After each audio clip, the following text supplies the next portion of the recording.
Buenas. This is the You Live Where show. My name is Diego, and I've been an expat for 10 years now, and it's been the best 10 years of my life. And along this journey, I've come across people who may want to live a similar lifestyle or who are just interested in the way that I or we live. So the best way that I know to provide you at home with any value is by having a real conversation with these people, with expats and people who own homes overseas. So this week we're speaking with a gentleman named Josh. He's a Navy vet and he's moved his entire family to Italy. So this is a great interview. I mean, this guy has amazing things to tell us. So enjoy. So, Josh, thank you so much, man, for taking time out of your day and talking to us. I'm very excited to have you on our show, and thank you, man. This is going to be cool. No, thanks for sending me the invite. I appreciate it. I like to talk to people about this process, our experience, why we're doing it, why we're continuing to do it, and why we encourage other people to do it as well. I'm on board, man. And you took a leap. You're in Italy, man. That's a jump. Where did you guys start from? Uh, I guess to begin in the beginning would be Kansas in the middle Okay. of the United States. Yeah. All right. So let's go back a few years. Let's start at the beginning with you. Do you remember the first time you left the US? Oh man, it would have to be 1997. Yeah, it would have to be either 1997, first aircraft carrier deployment I went on because I joined the Navy right out of Okay. high school and immediately got signed to an aircraft carrier. And we were going on deployment. Or no, this would have been probably 2000 or so, actually. I really don't remember. It's somewhere around there. It's a long time ago. That was my first time leaving the United States. Uh, my first time leaving Kansas was when I was 18. Okay. I mean, just even leaving my state didn't even happen until like I was 18. So then you So got then, you got the travel bug later in law, huh? Later in life. oh, much later. Yeah. And growing up in a very conservative household, very uh, religious Christian household, that's you, that's how you think, that's how you act, that's who you are, that's your identity. And that's everybody around you. That's everybody around you. Everybody around me looked just like me. And so left for the Navy, and now nobody looked like me. Very few people looked like me. And a lot of people I met spoke more than just one language. They had different cultures and backgrounds, and it was wild. And that was just in California. My first duty station was in California near San Francisco. And then we left on deployment. And aircraft carriers don't make very many stops. They don't. They're big. They take up a lot of space. It's a huge advertisement. But I think my first port call outside the United States territories was Hong Kong, Oh, wow. and it was British controlled Hong Kong then, and I was just gobsmacked. Oh man, I've never seen buildings so tall in my life. I've never seen so much neon lighting. It was just lit up. It was gorgeous. It was the stuff that like fairy tales are made of, man. You're like, this is sci-fi. It's wild. And the food was incredible. The whole experience was just mind-blowing. And then I could hop on a ferry and go across the water into Kowloon City, which is, if I remember right, is like part of mainland China. And and we did a few more port calls after that, only a few. So then I was hooked, man. I was hooked. I was like, I got to go see more of this stuff because you're telling me there's more places like this? Like, oh yeah. 'Cause then we went to Singapore. Holy crow, man. You go to Singapore after just hitting Hong Kong. Wild. It was incredible. And yeah, I was hooked uh, on traveling for the rest of my life. after That's that. awesome, man. That's a great story. So you've been around then. Have you seen some shit? Well, yeah. So 21 years of military service, 8 combat deployments. Uh, I took a tally. This was like a social media thing. Man, it was a couple months ago now. And I had to sit down and tally up every place I'd ever been. And it was 37 countries and somewhere around 87 or 89 cities That's uh, wild. is where I've been to. Um, and the vast majority of those are through the Navy. So um, 12 of those came from just doing one cruise ship out of Athens, Greece. My wife and I did that one. That was phenomenal. That was an incredible experience too. Um, yeah, so there's still a lot more to explore, but I think yeah, I think most of South America is what I have not explored, and Northern Europe. Haven't done a lot in Northern Europe. Okay. So let's get into it, man. How's this Italy thing? How did that turn out? How did you find Italy? Or how did you So, rather end up moving to Italy? man, that's a long story. So I'm I'll try with to cut it. it. Okay. Let's go. Yeah, that's what this is So about. during my time in the service, my very first duty station was Washington State. It's gloomy, it's dark, it's raining all the time. I changed jobs. The very first duty station they gave me was Hawaii. Awesome. That's a 180 change. And my wife and I, had this agreement that we would take one duty station that is going to be career enhancing. It's going to be positive for my career. It's going to advance me. The very next one will be all about travel, wherever we want to go. So I didn't really choose Hawaii. It was chosen for us just literally out of luck. So, and it did help out my career quite a bit. So the next one was purely location. Where do you want to go? And my wife said Italy. I always wanted to go to Italy.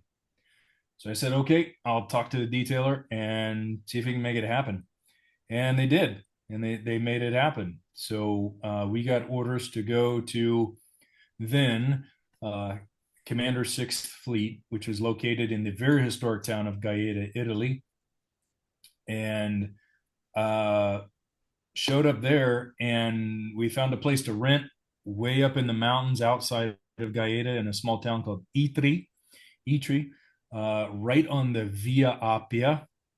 So if you know Italian history or parts of the Bible about the Appian Way, and all roads lead to Rome, the Appian Way goes straight into Rome from southern Italy. Well, it cuts through this mountainous village town called Itri on its way there, and that's where we first moved to Italy, and just loved everything, man.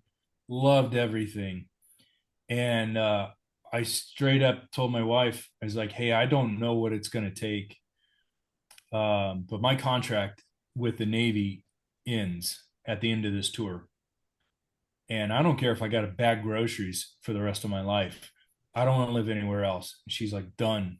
Yeah. Because we love the markets, love the language, love the history, the art, the culture. You're just so centrally located to all parts of Africa, Europe, and parts of the Levant, right? So we're like, heck yeah, let's do this. And and then I got word that they were shutting down that location and moving all operations down south to Naples, Italy. And I was like, okay, I will be part of the crew that moves to Naples, Italy, so I can stay here in Naples, Italy. What do I got to do for that? Like, well, there's no guarantees, but you got to be part of the transition team. And if we can keep your job, we'll keep your job. Cool. So I volunteered to do that. That's like an hour and a half drive just to go to work every single day, which coming from California, not that hard. Right, Not that right, hard to do, right? right. Except I'm not doing bumper to bumper traffic. I'm doing fight for your life F1 driving for an hour and a half. And, and so I became part of the transition crew and do all that stuff. And they say, hey, man, hey, I'm sorry, we did not get to keep your billet. It's 10 o'clock in the morning your time right now. In Italy, I'm giving you until 1 o'clock in the afternoon to choose your next duty station and location, or otherwise I'm picking for you. I'm going to let you choose between Molesworth in London, near London in the UK, or you can take a destroyer out of San Diego. But the destroyer is getting ready to leave on deployment in like 30 days. So you got to pack your stuff up and go. But I need to make a decision this afternoon. And so same rules applied. We did a location purely for travel. It was going to stall my career and everything. Now it was time to do a career enhancer. So that was the destroyer out of San Diego. So that kicked us basically out of Europe and out of the European area. Then it took 17 more years before we ever got a chance to return back to Italy. And I had already retired out of the Navy by then. I had one civilian job for a couple of years, and COVID was starting to happen. We could kind of see how the political atmosphere in the United States was beginning to change around 2019, 2020. And me, I was an intelligence analyst during my time in the Navy. So, you know, history doesn't repeat itself, but it sure does rhyme. Okay. I could see the rhyme and the rhythm being built. So we're like, yeah, we need to we should probably do something for our family and get out of here. And so we started looking at job offers elsewhere, and she found one in Italy because nobody wanted to go to Naples, Italy. Nobody was taking these jobs at the time, and so she put her application in, got accepted. They sent us the job offer.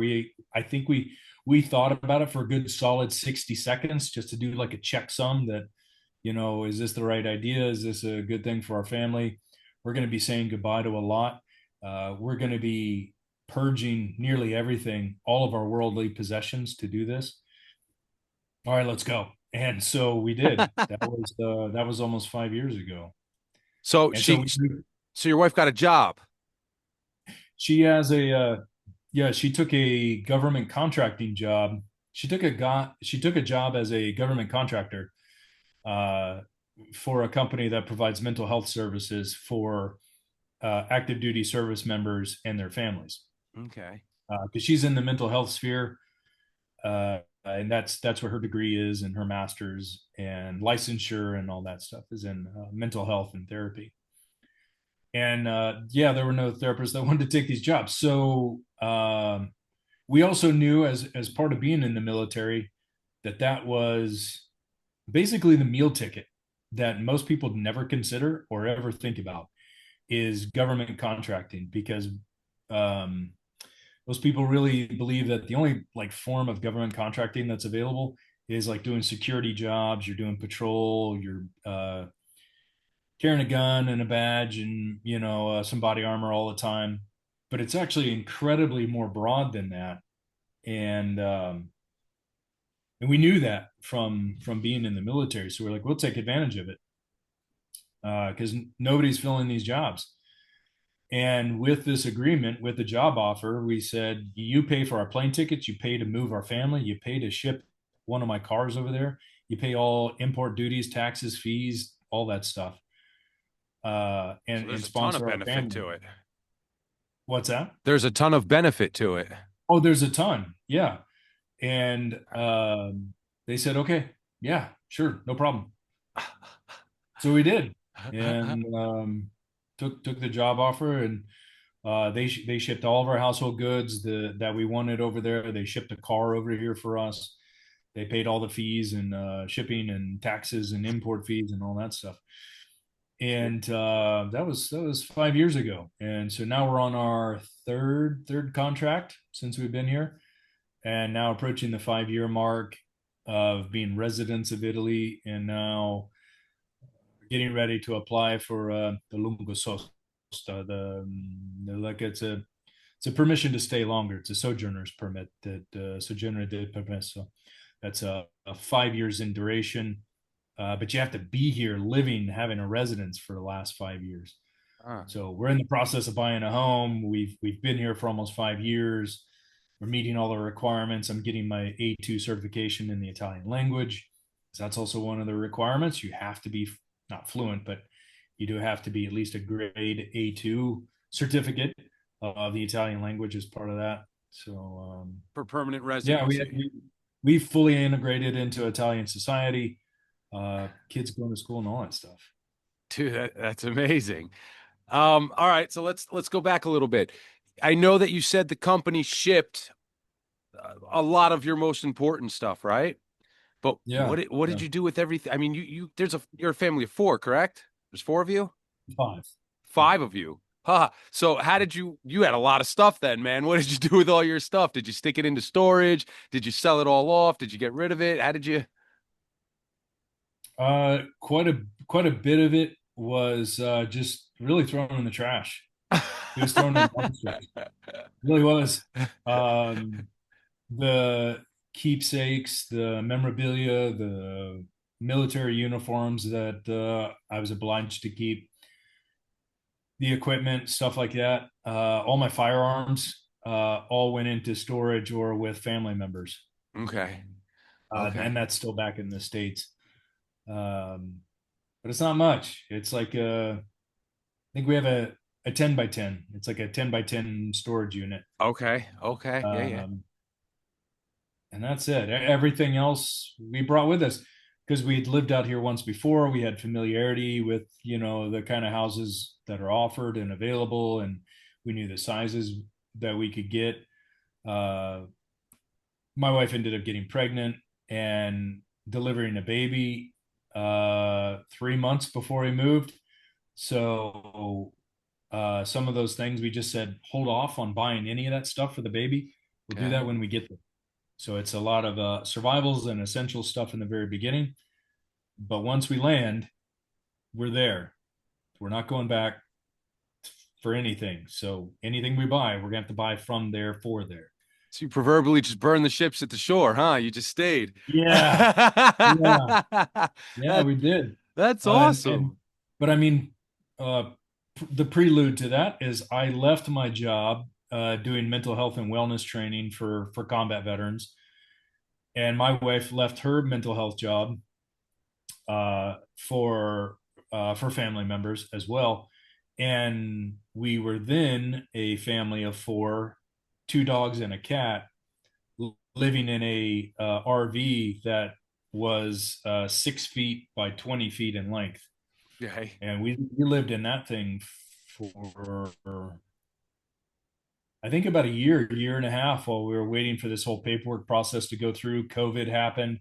So the whole world obviously went on lockdown. Then Italy banned Americans from traveling to Italy. So then that got, put the kibosh on everything for us trying to go to Italy. So we had to wait until Italy was going to start accepting Americans again. And then my wife had a baby. Now we have to redo the visa application process, and we have to get her a passport. And you can't do that right as they're born. Yeah. Yeah. You got to wait. I can't remember how many weeks. But her passport is still just her. She's an infant. Like she doesn't even look anything like what her passport is now. Yeah. Yeah. Um, so yeah, we had already purged a lot to basically live inside of a 6 foot by 20 foot space. Yeah. Okay. Oh wow. Okay. So so you and your wife were obviously prepared for this. You've been there before. Yeah. How did you tell the kids? I mean, were they old enough to understand the other two, or how did they take the whole Yeah. moving? So we have our oldest daughter was right around 14 Oh, at she's the time. older too. Yeah. Because she was just starting to get her driver's license in America and learn how to drive when all this started happening. And we told them that it's not going to be much different than any of the other military moves we had always done. Mhm. Except this time it's going to be in a foreign country, in a language they know nothing about, in a country they had never stepped foot in, around a culture that they were never raised in or knew anything about other than spaghetti and pizza night, right? Like that was literally the breadth of their experience for the Italian language and culture. So it was going to be shock and awe for them. And we were basically prepared for that because we still remembered some Italian from living there before, and we knew it was going to be tough. But it was going to be just like any other military move we had already done before. So the kids are kind of adjusted to jumping around as far as like the friends and things of that nature, but just Yeah, I'd say I don't know that any kids ever actually get used to that. okay. They build a routine just like we do. They get friends just like we do, and they like it. And when they like where they're at, they don't want to go. Nobody does. Nobody wants to say goodbye to that stuff. Sure. When you have a routine, you have your friends, you have your pattern of life it's locked in, it's set. Why are we messing with it kind of thing? Sure. Like we're messing with it now because the long range dream is this is good, this is okay, but we want to make it better Okay. because what's going to be coming down the road, it's not going to be good, and it's not going to be good for us. Not We don't want to be a part of it, so we're moving, Okay. and yeah. So your main motivation behind going was basically political. You just saw that the US was on a bad spiral.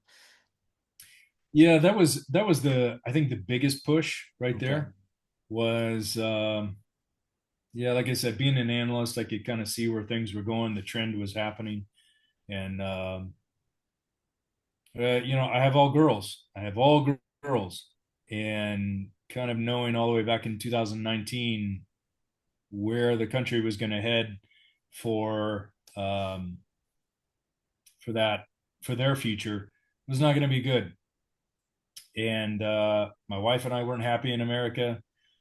Uh, our kids did their first school shooter drill and came home horrified. Jesus. Didn't Okay. want to go back to school. We're like, you have to. The law says you have to go to school. I got to send you back. And at the school they were going to in Arizona at the time, they used blank firing rounds. They have cops come in dressed as bad guys with guns, actual guns, firing blanks, so that the kids get used to the sound of the gunshots and all that stuff. Well, they use moulage kits so that like one kid will have fake intestines sticking out of them, and then they have a pump that they could, squirt blood out of them so that they can see blood, they can see guts, they can see amputated limbs and things, and they can get used to it because that's what school was in America, That's and horrifying. and people are okay with it. They're not like okay with it. They're definitely not disturbed enough to do anything about it. And the answer isn't more guns. And that's coming from a military guy, a veteran, who appreciates firearms. I was raised around firearms, um, but I'm definitely not a Second Amendment teetotaler, because there's way more to the Second Amendment other than shall not be infringed. Right. And because I've lived in other countries that have had very strict firearm laws, and everybody still has guns, Right. but it's regulated, right? Right. So knowing that future for America politically, yeah, was a huge motivator, and I think just generally like we weren't happy, and it was still always in the back of our minds. Excuse me.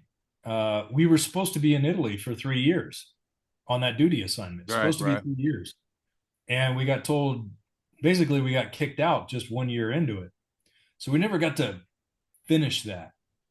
Right? It's this unfinished piece of our world we always wanted to go back to, and then we saw the opportunity, and we're just like, hey, everything's lining up. Let's take it. Let's do it. Time to go. Yeah. Okay. So I know that you've lived there previously and you've been there for 5 years now, but was there anything different to you, or did anything stand out differently than when you had imagined living there to when you did live there? So I think it comes down to being in Gaeta, Italy at that time. They are technically northern Italy. Okay. Though if you ask me, I think a central Italy should exist. And that would be like the regions of Lazio and Latina. That's like Rome, Gaeta, maybe as far as Sperlonga, and across the band of like Abruzzo going to maybe not Bari, but Pescara on the East Coast. I think that should exist. But everybody told us you do not want to stay here and go to Naples. Do not go to Naples. The place is filthy. It's disgusting. They hate Americans down there. The Napolitani have their own word for how they pronounce American, because like in Italian it's Americani, but the Napolitani, the way they pronounce it, I don't know the rating of your show, so like Yeah, I go won't say ahead. it. Go to town. No, go ahead. Oh, Tell me what it is. so like they'll come to you and like, oh hey, ciao ciao ciao, e, e tu americani, Americani. americani, Uh-huh. and you don't catch it in your ear because you're too stupid to know any Italian. All And you're right. like, see, yeah, io sono americano, yeah, right. Um, and they get a laugh out of it. They So they get a said, laugh. don't ever go there. Okay. Well, then my wife got the offer to go to Naples, and we're like, oh man, oh, I don't know if we can do this. It's Italy. All right, let's try it. Let's try it out. And then we got here, and we're like, this is not the boogeyman everybody has made this out to be. Awesome. Naples is way more my speed. I feel way more accepted and welcomed in and around Campania and Caserta and Napoli than anywhere else. Currently, we have a second home here in the north. I don't like it here. Yeah. It reminds me a lot of Germany because we also lived in Berlin for a couple of years, and it reminds me way too much of Germany. Everybody's a rule follower. Everybody sticks to themselves. Nobody talks to each other. Rarely do anybody go out at night and hang out in a piazza and just people watch and all that stuff. It doesn't happen. Like people have dinner like at 6 and 7. Restaurants are closing like at 8 p.m. Man, down south, dinner doesn't even start. Like I was telling you, dinner doesn't even start for us till like 7 or 8 p.m. at night. It goes for an hour or two. And we're still going to have a cafe at the end, or maybe an amaro, a limoncello at the end, a digestivo of some kind. And people are out in the piazza until midnight, 1 o'clock in the morning. They have to work tomorrow. They're still on the piazza till like midnight, 1 o'clock in the morning, especially in the summertime. And kids run amok all throughout the town and the village that we live in down south. Caiazzo is the name of the town. And it's awesome. It's freaking awesome, man. It's freaking awesome. Nobody's worried about the kids getting lost or snatched up or stolen or anything like that, or them, doing something stupid and getting into trouble. Um, it's That sounds awesome. great. It is not at all what people have told us. And as we've gotten to know more of the Napolitani, we know that yes, they're very hardcore. They're abrasive on the outside. They have a bravado to them, but they're an incredibly proud people, and they're proud of their history and their heritage and being Southerners. And once you get to know them and you get integrated with them and you learn the Napolitano dialect, the dialetto, then man, you welcome with open arms. You're like lost family. It's wild.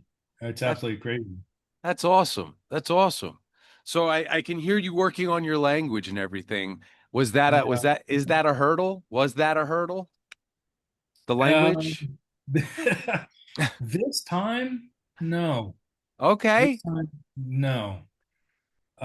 Simply because of technology. And I published a story about this a while back. The first time, if you have time for the story, Please. the first time we arrived in Gaeta in our apartment that we rented in Etri.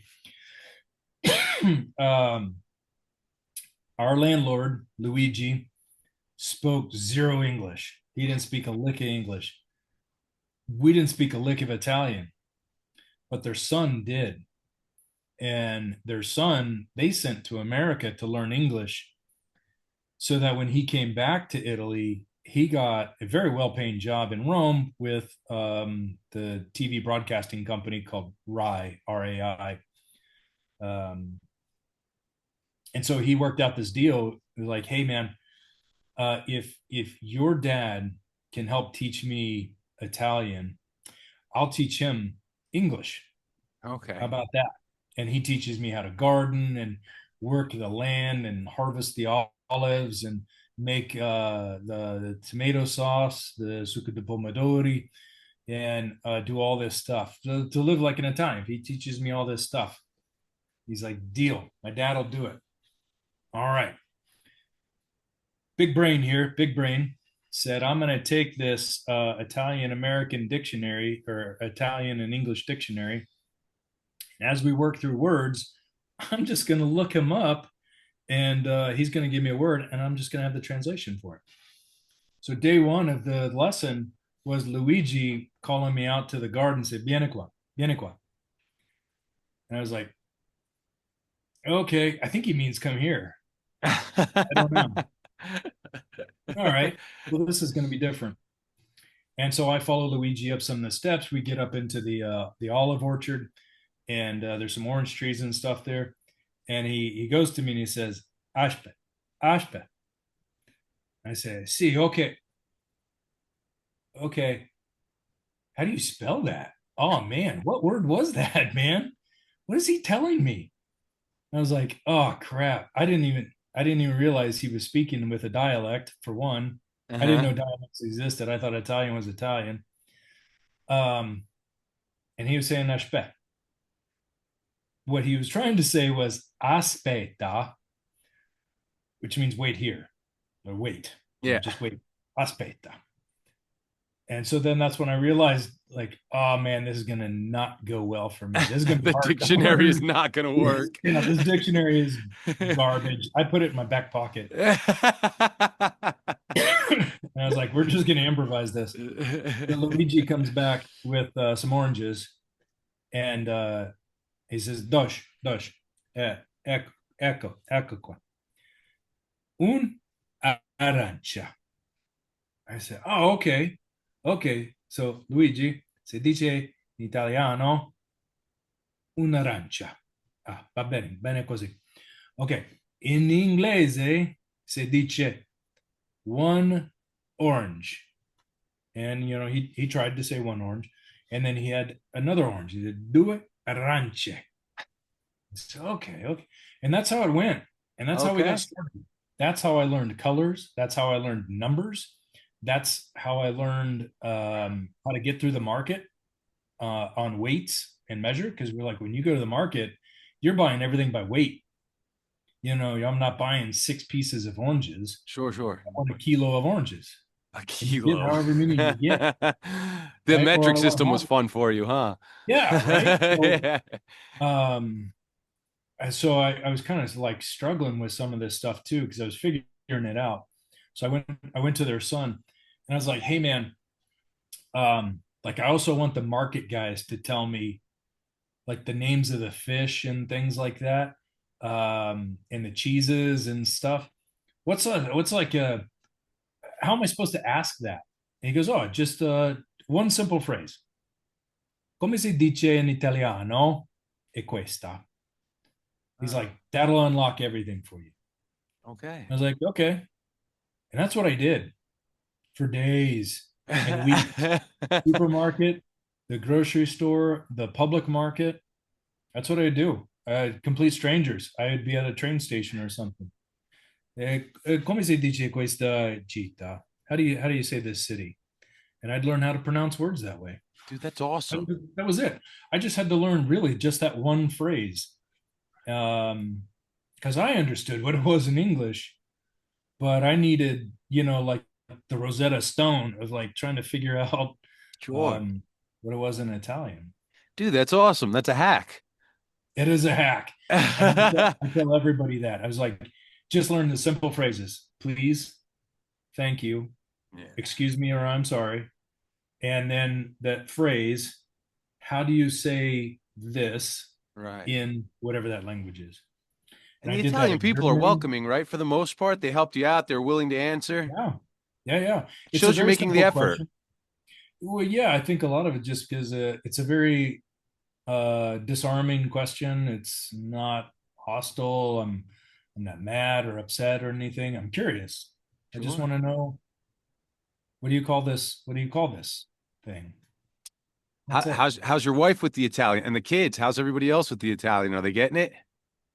Yeah. So my wife, she's attending classes Okay. to do the A2 certification, but I'm a stay-at-home dad now. Have been for the last 5 years. So uh, our oldest daughter, getting ready to go off to university in the Netherlands, took some Italian language classes. Not her vibe, not her thing. She's trying to learn Dutch. Okay. You want to learn Dutch? Go learn Dutch. All I right. learned German. It's close enough for me. I'm good. All right. Our second daughter, our middle daughter, she's been in the Italian education system since seconda, second grade. So she's considered fluent now. That is The awesome. last 4 or 5 years in the Italian education system. And again, we threw her in cold, and then we flat out told her this: this is your first day of school in Italian school. They don't speak a lick of English. None of your teachers do. None of your students do. No one does. You do have one English class where you will get to shine, and they will come to You- love you and be your best friend because you will get to help them out with their homework when it comes to English class. But all the rest of your homework, your compiti, I will absolutely help you with. We have Okay. technology now that can help us out with. We have friends to help us out with if we need to. There's an incredible network at the school. I know you don't know a single word of Italian, um, but Make it happen. you're gonna learn. Yeah. She did, and she did. And now our youngest, who came here just as a literal newborn, 3-month old when we moved here, is now in her second year of it's kind of like pre-K, preschool Okay. kind of thing. They don't officially go to school until they hit age 6, but I mean, she'll be 5 soon.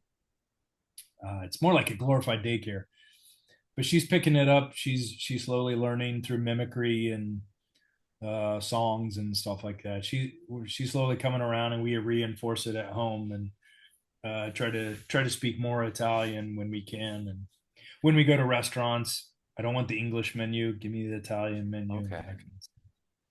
But I stay at home dad. I deal with the teachers when it comes to pay bills, with the comune, the municipal building and stuff for utilities and all that stuff. That's all on me. Okay. Interacting with the neighbors, that's all on me. So Well, how's that? How is your social life being two parts? Is your community in Naples? Is there an expat community there? there is through mostly social media. Occasionally they'll do meetups, but Okay. all the meetups are just way so far away from me. Because we chose to live away from Naples and Caserta. We wanted to live in another small kind of up in the mountains kind of town, a Okay. village basically, which is what Caiazzo is. They only have about 3,000 people that live there. Um, yeah, we don't really get to meet up with other expats. We Okay. know of 3 other American families in the area, Okay. but I rarely interact with them or ever talk to them. So how's your social life? Do you have a social life? Do you and your wife go out and talk? Do you have friends? Yeah, right. It's very much like what we had in America. Okay. All my friends are my kids' Parents. parents. I'm friends with their friends, but it's through that we play sports. We got on the basketball team. My other social network, or my other friends, are all part of a metal detecting group, a nonprofit organization that we hang out and we do metal detecting. We do research for World War II, because that area specifically of Caiazzo, Piana de Monteverna, is right there along the Volturno River, and there was a massive battle. The Battle of Volturno was there. So I'm a researcher, historian, and metal detector for the organization, and we do get-togethers for that stuff. Um, yeah, right. It's I don't say we go out a whole lot because life is busy.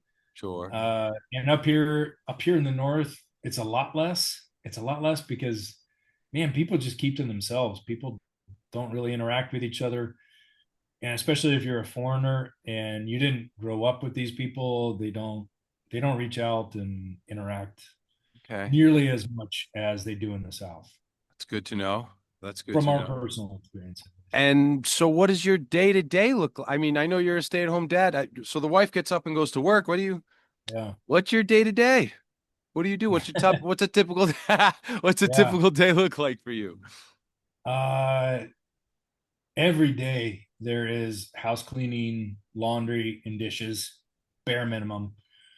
Uh, on the nice weather days, I love to go out in our olive orchard. We have 65 olive trees to care for and to tend to.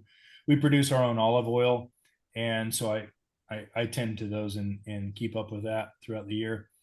We also have a ton of fruit trees that I inspect, and they're all at various different stages of being ready for harvest all throughout the year. So uh, I'll harvest what I can, preserve what I can, do canning, jarring, um, make fruit leather, make a lot of jams and jellies, That's do that awesome. kind of stuff. And when I'm not doing that stuff, I'm doing a lot of renovations on the house because the house is old. It's freaking old, and it's old by our standards because it was built in like the 1950s. Okay. So it's one of the newer houses in the village. Our very first house that we lived in here in southern Italy was built in 1773. So Wow. before the United States had even declared independence That was from Great Britain. 1776, right? Yeah, That's 3 years right. prior. That's So, crazy, dude. so that house had been built um, 3 years before my mother country had even declared independence from an empire. That's wild. That was wild. Yeah, Yeah. but it was completely renovated and gorgeous on the inside. On the outside, and you'd never know. And so we're kind of going through that now, where we have this. I say old. It's one of the older homes on the in the village, and I'm renovating it and doing all the stuff DIY, going through YouTube channels and watching how to do it.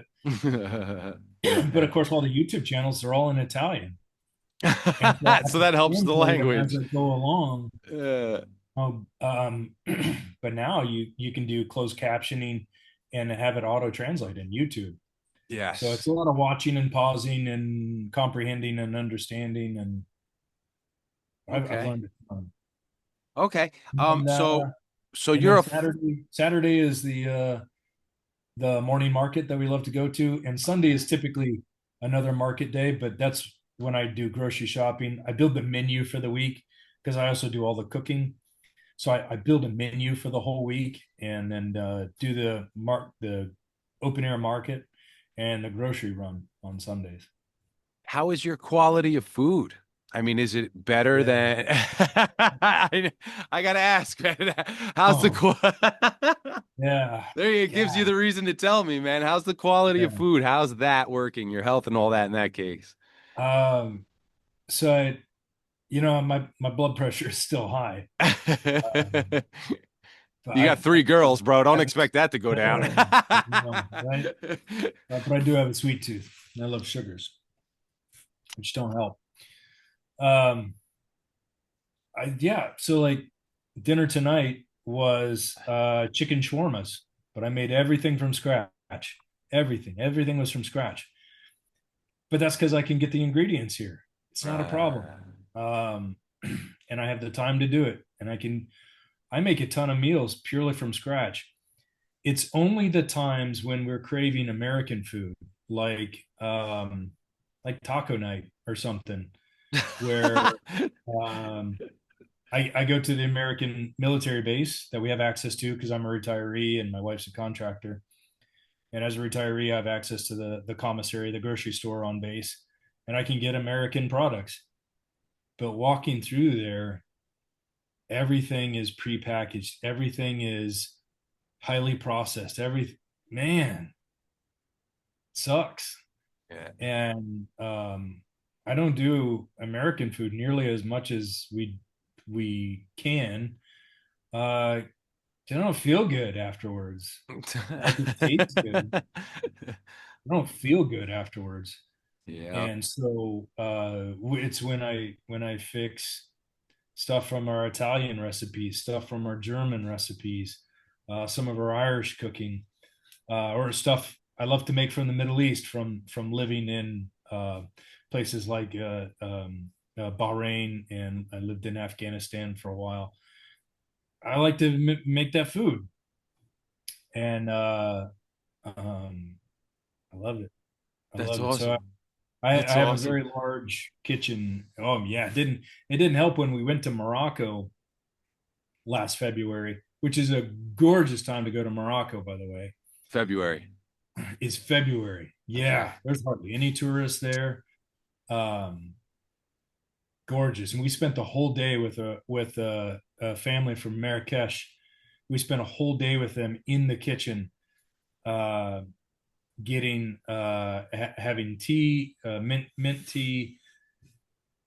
Oh man! So yeah, I obviously came home with Moroccan dishes and a cookbook. Yeah, the I have food, man. That's I awesome. have Moroccan food on my menu, man, a few times a month. I love it. That's So, awesome. That's really cool. everything's made from scratch, though, right? Whereas I try to make American food, Comes from a box. it's a box or it's a can or it's a jar or a package or yeah, man, sucks. Yeah, yeah. How is the healthcare? Have you, I don't know if you've had to use it or not, but the hospitals and the healthcare and everything, how's that? Yeah, uh, the healthcare's been very good for us. Everything from all the basics to like getting sports health physicals. You have to do that out in town. Very basic stuff, all the way to we had a full blown medical emergency where our daughter a few years ago, 2 years ago, maybe almost 3 years ago now, she found a blister pack of paracetamol, which is the equivalent, I think of like ibuprofen or something. And she ate a couple of them. And we didn't know it and until she had already eaten a few. And so we started panicking. And I call the English speaking helpline that is given to us through the American military healthcare system. Okay. And they just flat out tell us, like, hey, there's no such thing as poison control here. We can't do that for you. I can't advise you to make her regurgitate or do anything. I can't advise you to go to an ER, but if you want an ambulance, I can notify one and dispatch one for you. But it'll probably be 30, 40 minutes before they arrive. If she's ingested that much paracetamol, oh, it's acetaminophen, Okay. Tylenol. It's acetaminophen. If she's ingested as much as you suspect she is, you probably only have maybe another hour or two before overdose symptoms kick in, and it'll be 100% fatal. And we're like, okay, thanks. And I immediately hung up because they're like, I can't tell you what to do. I can only tell you what I can offer you. Yeah.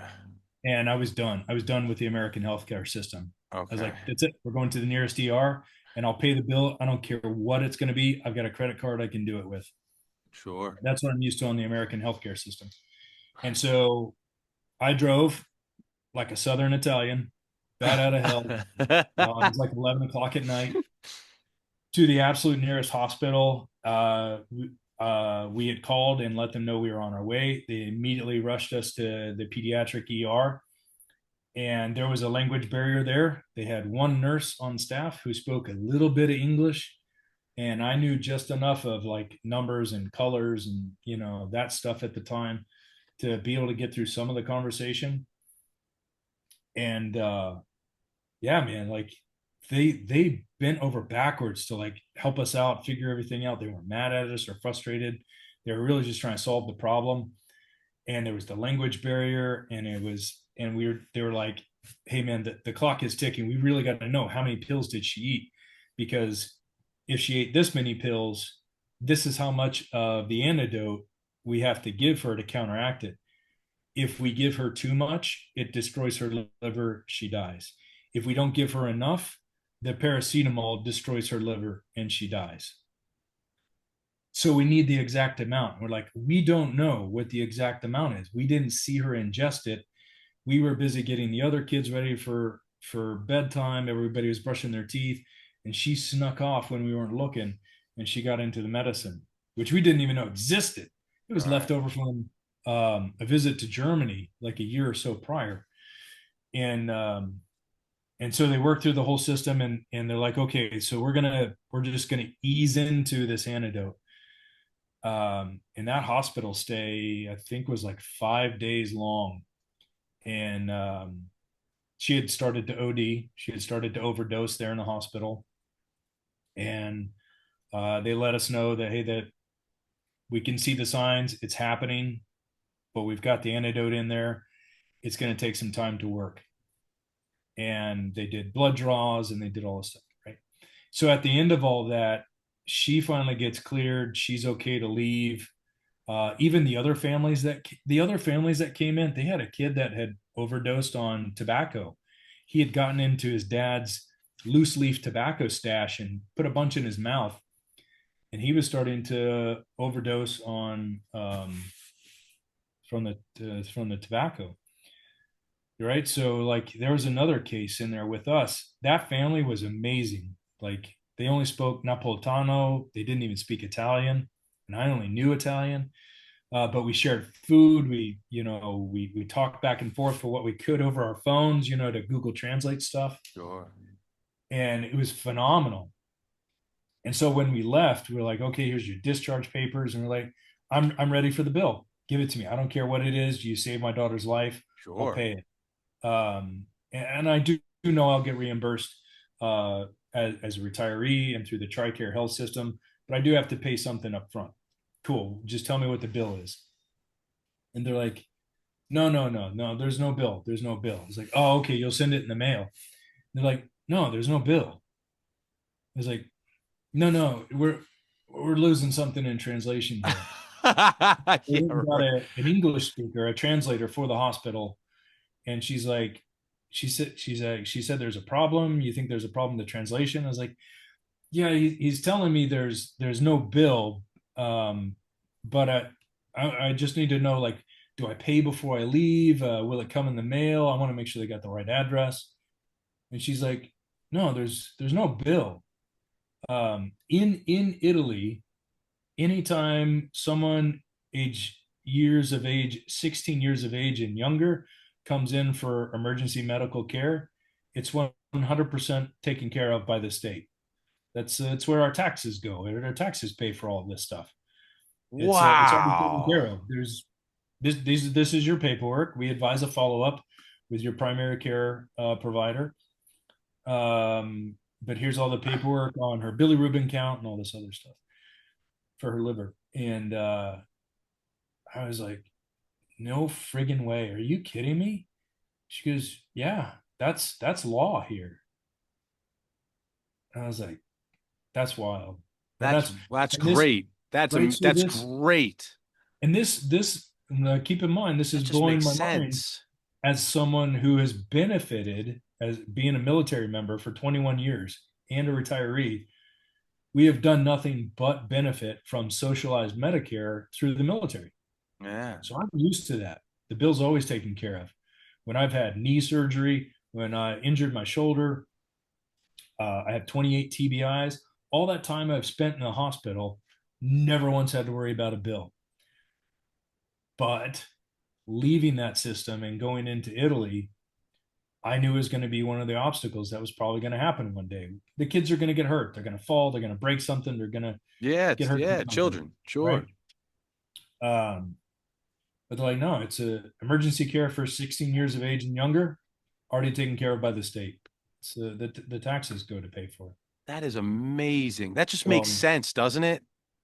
Like it's just such an would obvious thing to approach in a medical system. And I have a little yeah, girl. It's my first daughter. She's 4 years old, and hearing your story right now gets my heart fucking beating. You know what I mean? Like, oh my God, I can't imagine what you were going panic, through. man. The But to be panic, worried about the you bill know, at the end sucks ass on top of what I'm yeah, dealing with my I'll kid, you figure it know? out.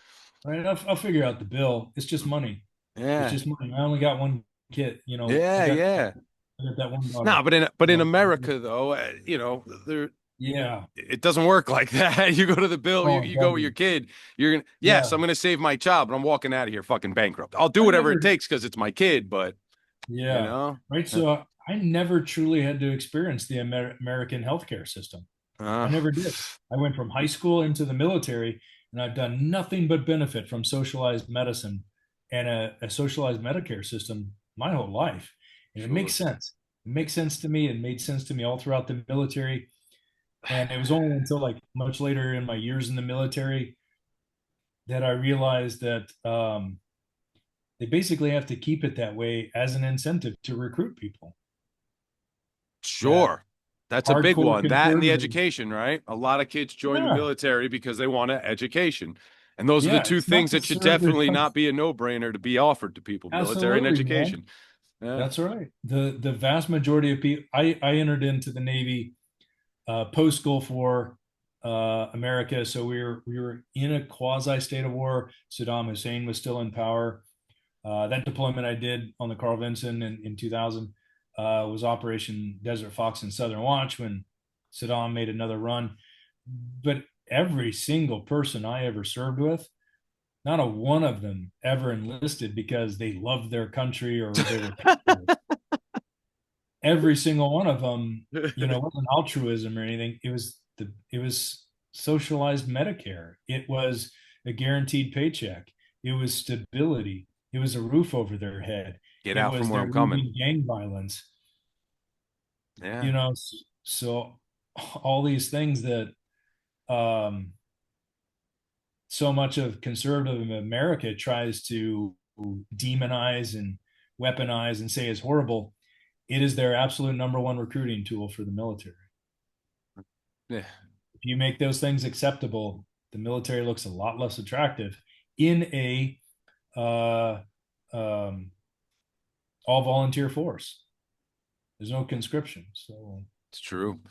that was Um, kind of my wake I up I call. I spoke with a vet not too long ago in Panama, and he was explaining to me that there are certain countries that you could live in where you have access to your military benefits, and they're very friendly in that regard. Yeah, So Italy, I'm assuming, is one of these countries that still gives you access to all of your benefits and everything. Is it vet friendly? yeah, Is what I'm getting at? yeah. In a way, it is for retirees. It is Okay. because there are several U.S. military installations in Italy, Okay. and so we have access to them. And when the military installation can't meet our needs, we can go out in town and receive care. But they have designated people that are in network for the TRICARE healthcare Okay. system in the United Okay. States. That they know the bill and procedure, they know the process, they're very familiar with it, Okay. um, and are willing to take us in as patients. So let me ask you, what has been the hardest thing for you? The hardest thing being an expat for you there? Um, I don't know. I could part of me wants to be kind of glib and say I don't have enough time and money to travel more. But then uh, I think I think really the hardest part is kind of the loneliness where when I do go around to my social networks and systems where I'm with a nonprofit group or I'm with the other parents and stuff, you're kind of the third wheel. Yeah. You're not fully accepted anything. I can't fully understand all the conversations. I don't understand all the words yet. Um, so I'm just kind of a passive observer to everybody else's life, and the loneliness that comes with trying to make more friends. I don't want just American friends, but I'd say in a way it's almost all I qualify for right now is other English speakers, other people like me. And it took me a good couple of years after the military to realize I had an identity other than the military and other than being a veteran and a retiree, um, and that I have way much more to offer other than just like combat experience and all that stuff. So then now trying to find, we use the language of trying to find my tribe.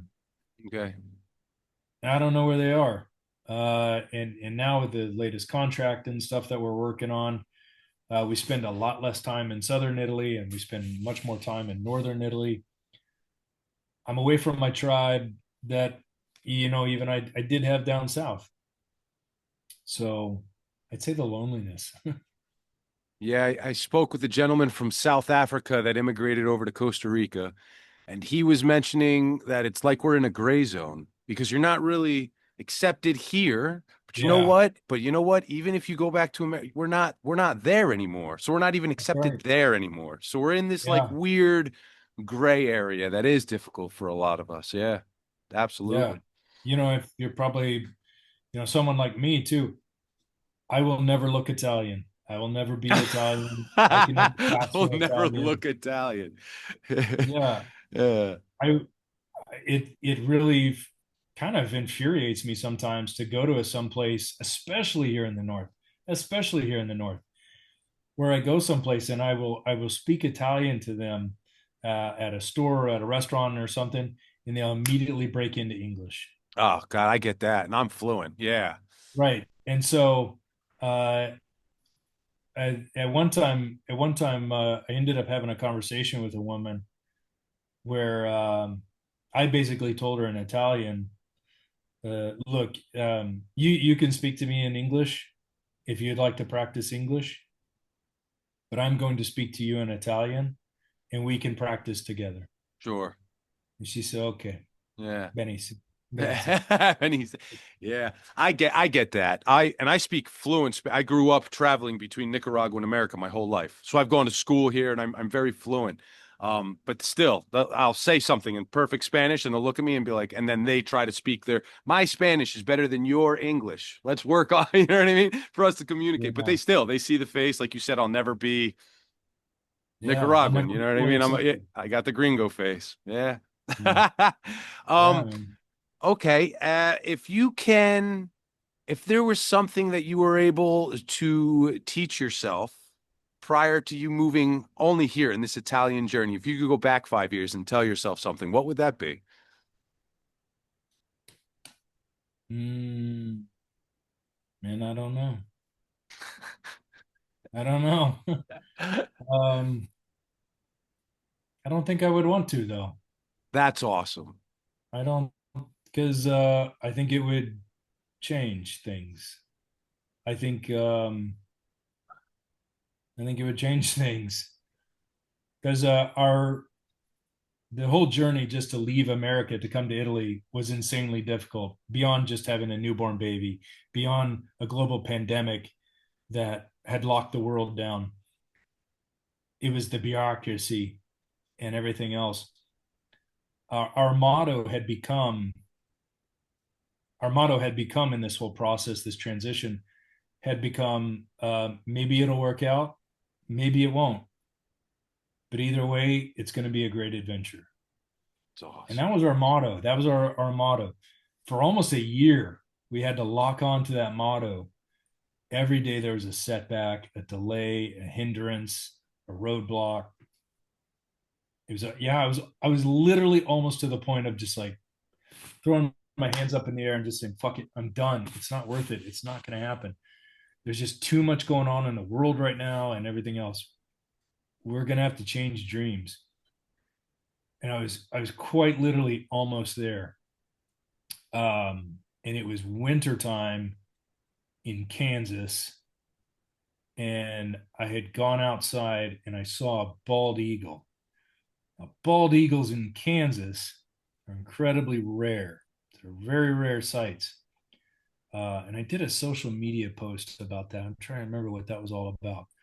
But if I remember later, I'll send it to you. But it Sure. was kind of like this epiphany moment, like it'll be worth it. Just hold on. It'll be worth it. Hold on. So that was it. That's Yeah, but awesome. I don't think I would ever go back and change it. That's the first time I've received that answer, which is great, man. It means that you've Really? appreciated and loved this whole journey. That's really Oh, cool. I have. Yeah. I think as through a lot of my TikTok videos, I've made a lot of correlations. I've discovered a lot of correlations of previous experiences I've had in life and how I have my aha moment now in my later years, approaching 50, Okay. almost 50. Um, like I did a video how learning how to drive in Italy prepared me for driving in a war zone in Afghanistan. Um, and the Italians love, especially Southern Italians and Northern Italians, are like, absolutely, driving around Naples is like a war zone. That's ridiculous. You should receive a that medal I'll just for driving around Naples. And I was like, I'll tell I you, love driving around Naples. that's the It feels third so time. alive. This is the third time in our conversation where the driving has come up, so I could see that you love it. Like an I do. I love driving in Southern Italy. I love it. That's awesome. It kind of takes me back to like being again in Bahrain and Afghanistan and Iraq, and but it's fun. And nobody's trying to hurt me. But it's They're not so trying to hurt me. so this is a good segue. I give you a plug. So give me a plug, man. Either your social media or whatever you have, a way for us to get in touch with you. Is there anything you want to plug? Oh, um, could I do two? Anything you want, man. Oh, Yeah, take okay. your time. Throw it all out there. You've Um, given me a yeah, lot of your time, please.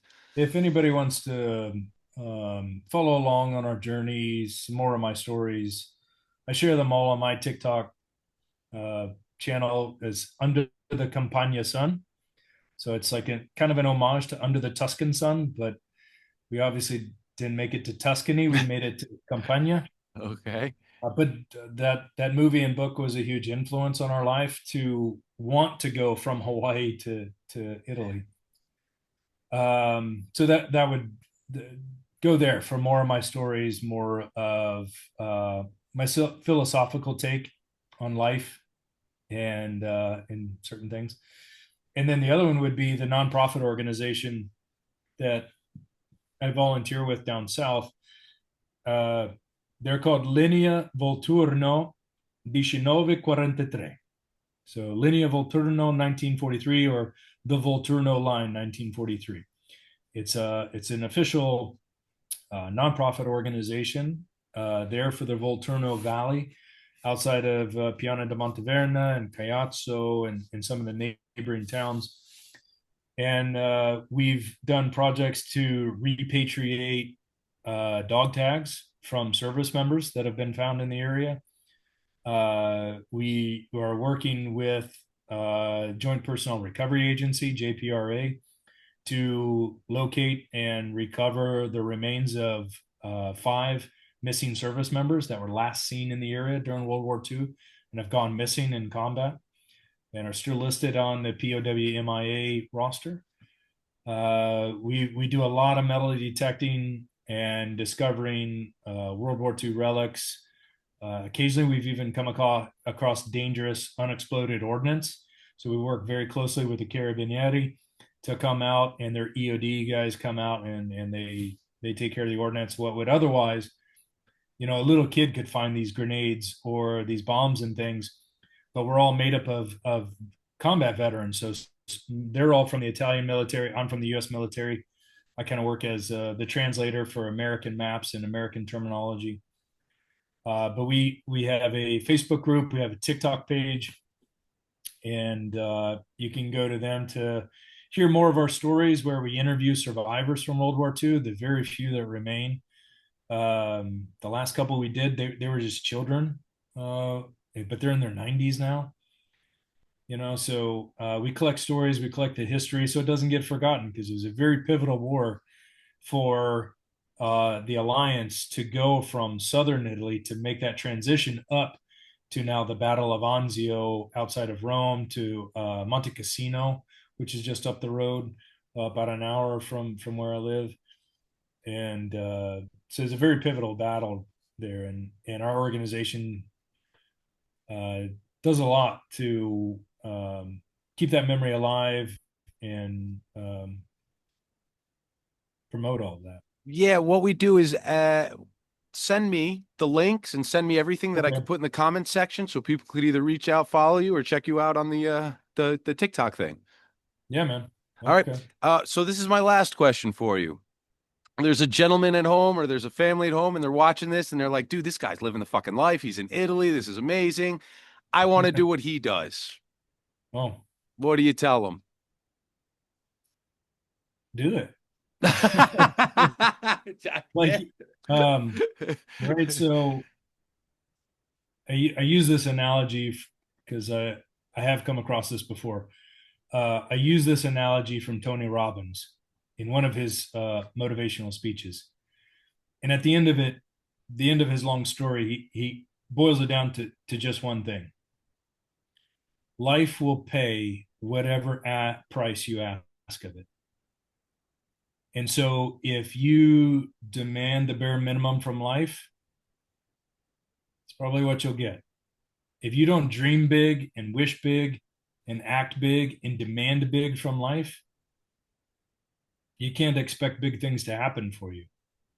So, um, if you approach it with this idea that you get one run on this planet Earth, you get one pass, and it has a 100% fatality rate. Not a single one of us are getting out of this alive. So if you think that you're just going to wait for some day to be better, I'll do it later. I'll do it next year. I'll do it when my finances are better. I'll do it when the kids are grown and gone from school. None of that's guaranteed, man. None of it. So if you're demanding from life that you want life to be better, that you demand life, that you want to be happier, you want to be safer, you want to eat healthier, you want to travel, you want to see the world, you want to explore other cultures, you got to demand it from life, and you got to demand that that stuff starts happening for you. Otherwise, it doesn't just fall out of the sky into your lap. You got to That's do it. awesome.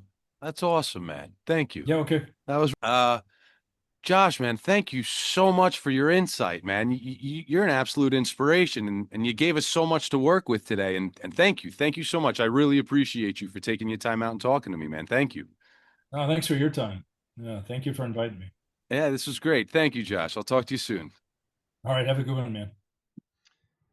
Josh, that was incredible, man. Thank you so much. I feel very blessed to have spoken to you.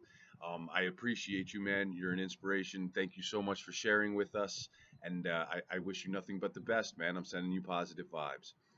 To my people at home, if there are any questions that you want me to ask one of my future guests, just please put it in the comments section. I'll be sure to get there. And if there are any countries that I haven't yet spoken to somebody from that country, let me know. And I hope to see you in a week.